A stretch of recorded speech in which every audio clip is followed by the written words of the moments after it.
तो हम ये समझ लेते हैं कोई राहु और केतु के दशा खराब है जो हमारा अनिष्ट कर रहे हैं। ध्यान देना, वहां कितने भी खराब हो जाए तुम्हारा नुकसान नहीं होगा, लेकिन आपके जो ग्रह दशा है वो खराब न होने पाए। ग्रह माने मकान भी होता है, मत भूलिए। ग्रह दशा अगर आपके मकान की दशा खराब हो गई तो आपको दुर्दशा देखने को जरूर मिलेगी। तो शनि क्या है? शनि माने है शांति। जब गुरु से नाम लिया, शुक्र गुजार हो गया गुरु का, तो हमको शांति मिल गई। अब जब शांति मिली तो हमको क्या हो गया? विश्वास हो गया। किस पर? गुरु के बताए हुए मार्ग पर। जब विश्वास हो गया, इतवार माने विश्वास है, और इतवार माने रविवार भी है। रवि कहते हैं सूर्य को। तो सूर्य जैसा प्रकाश हमारे अंदर हो गया, तब हम सत्य असत्य का निर्णय कर लेते हैं।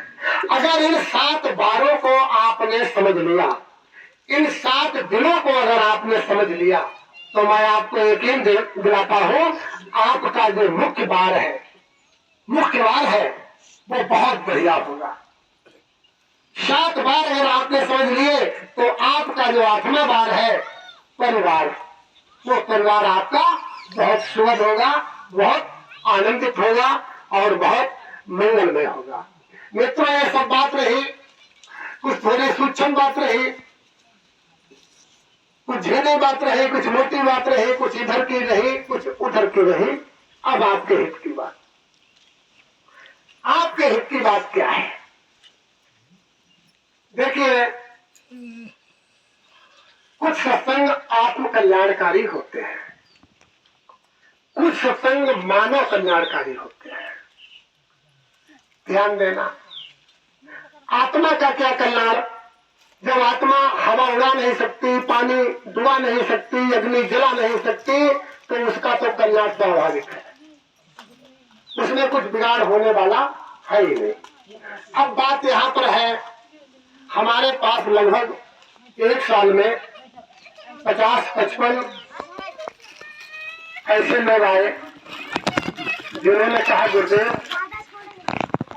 हमारा घर नहीं सही चलता है, हमारा लड़का कहने में नहीं शराब पीने लगा, अलग भी हो गया, और यहाँ तक कि हमारी औरतियां भी हमारे कब्जे में अब नहीं है। ऐसे भी लोग आए।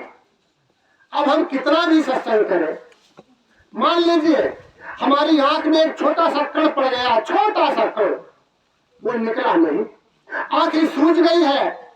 हमारे पास कोई आता है, कहता है, गुरुदेव सत्संग बहुत बढ़िया है, सत्संग चलो सुने चले, कुछ कल्याण होगा।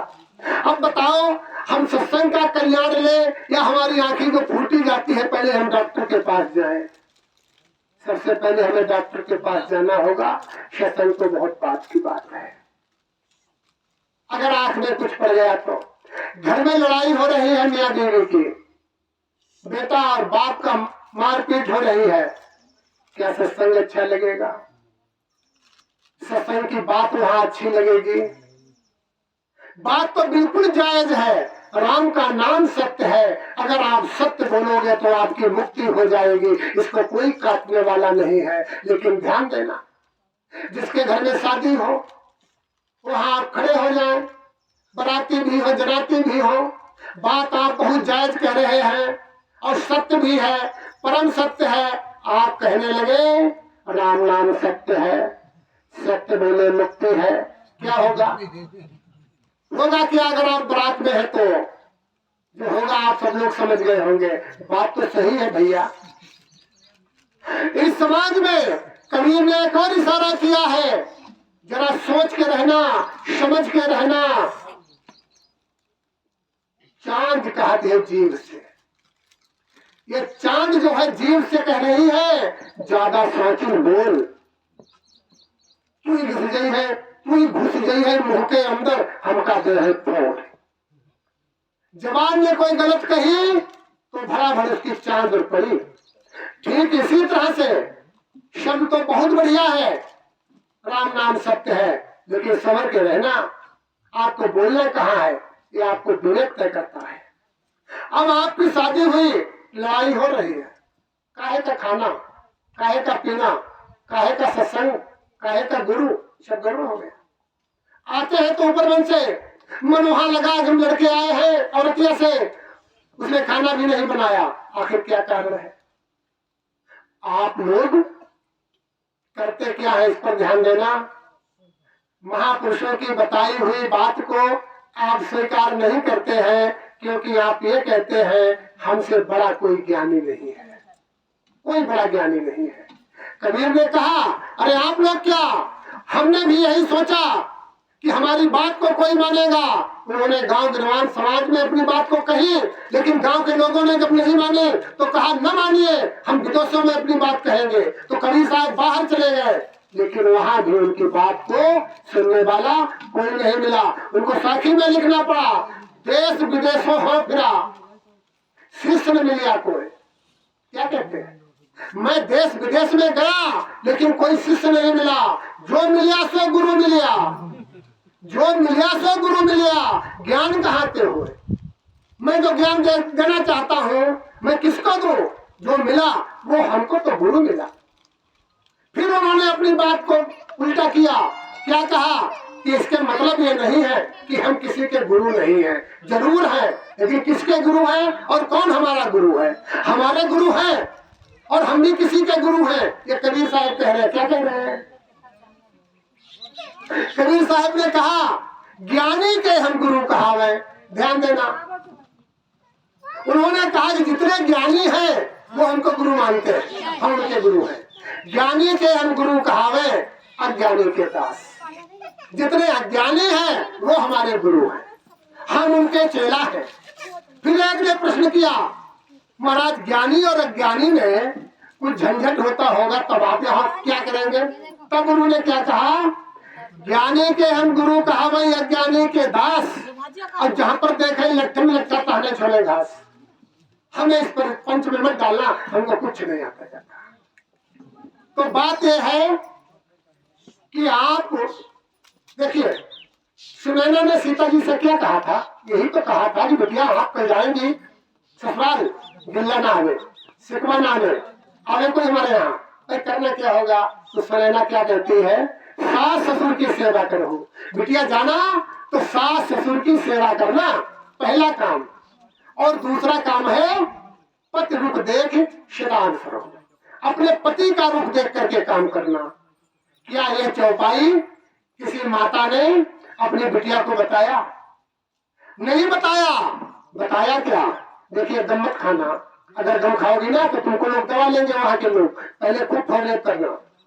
कभी कभार तो हमारे पास कैसे जैसे आए हैं, चुड़ैल का फौरेब करना। हमारे ऊपर चुड़ैल आ गई, हमारे ऊपर भूत पिशाच आ गया, फौरेब करना, काम मत करना। और उनको जब दवा लोगे अपने पति को जाइए और सास ससुर को, तब आपका काम चलेगा। लोग ऐसे बतलाते हैं। लेकिन अब यहाँ पर सीता जी से शिक्षा नहीं होती कि वो पैदल चली गई राम के साथ में, और कितना उनके अंदर प्रेम मोहब्बत रहा। जब तक आपके अंदर प्रेम नहीं होगा, मोहब्बत नहीं होगी, तब तक आपका काम बनने वाला नहीं। देखिए, शरीर में दो सेल्स हैं, दो सेल हैं, उन सेलों के द्वारा ही तो हम बोल रहे हैं। एक सेल जो दाहिने तरफ है वो प्लस है, बाएं तरफ वाली माइनस है।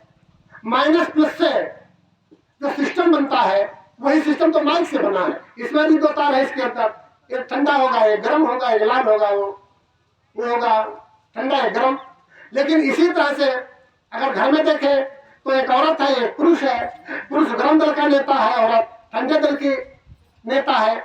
अब मुश्किल ये हो जाता है, कभी कभार औरत भी गम नहीं खाती, वो भी कहती है हम तुमसे कम नहीं है, क्योंकि जब बिल्कुल बराबरी है सिस्टम, तो हम तुमसे कम कैसे है? तुमसे भी नहीं कम हमें। तो जो गर्म है वो भी गर्म हो गई।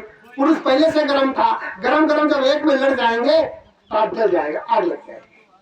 होशियारी कहाँ है? औरत गर्म है तुम ठंडे हो जाओ। औरत होशियारी कब है? जब पुरुष गर्म हो जाए तो तुम ठंडी हो जाओ। दिक्कत कौन सी बात की है? एक गर्म रहो सब वक्त, एक ठंड रहो, आपका काम बढ़िया चलेगा। दोनों ठंड हो जाएंगे तो काम ही नहीं चलेगा, दोनों गर्म हो जाएंगे तो घर बिगड़ जाएगा। ये विशेष बात है। आपस में आपके जो संस्कार है, इन संस्कार को बरकरार रखें। अगर आप में लड़ाई होगी, पति पत्नी में लड़ाई होगी, तब आपका होने वाला जो पुत्र है ना वो लड़का होगा। लड़ाई होगी ना तो लड़का होगा, पुत्र तो होगा नहीं। जो गवर्नमेंट पुत्र लिखती है, पुत्र पैदा होता है प्रेम से, लड़का पैदा होता है लड़ाई से। और आपकी कभी बनती नहीं, पत्नी में कभी बनती नहीं, तो आने वाला जो बच्चा होगा वो लड़का होगा, वो आपकी नहीं सुनेगा। बेटा भी नहीं होगा, अगर बेटा होगा तो आपसे कभी बंटवारा नहीं करेगा। आज लड़का होगा तो बहुत जल्दी बंटवारा कर लेगा, पहले अपना घर संभाले। कोई संत आपको दुआ नहीं दे सकता, कोई संत आपको ज्ञान नहीं दे सकता। अगर आपका माता पिता जो है उनका आपके साथ बदुआ है तो दुनिया का कोई माई का लाल, कोई संत आपको आशीर्वाद उसका देगा तो जरूर, लेकिन लगेगा नहीं। क्योंकि जड़ से कोई पेड़ कट जाता है तो सूख जाता है, और आपकी जड़ जो है वो माता पिता है, उनकी सबसे पहले सेवा करिए। जो माता पिता की सेवा करते हैं ना वो आगे बढ़ते हैं। 3 ही देव ऐसे हैं, दुनिया में कोई देव नहीं है चौथा, चाहे चौथा कोई ऐसा देव नहीं है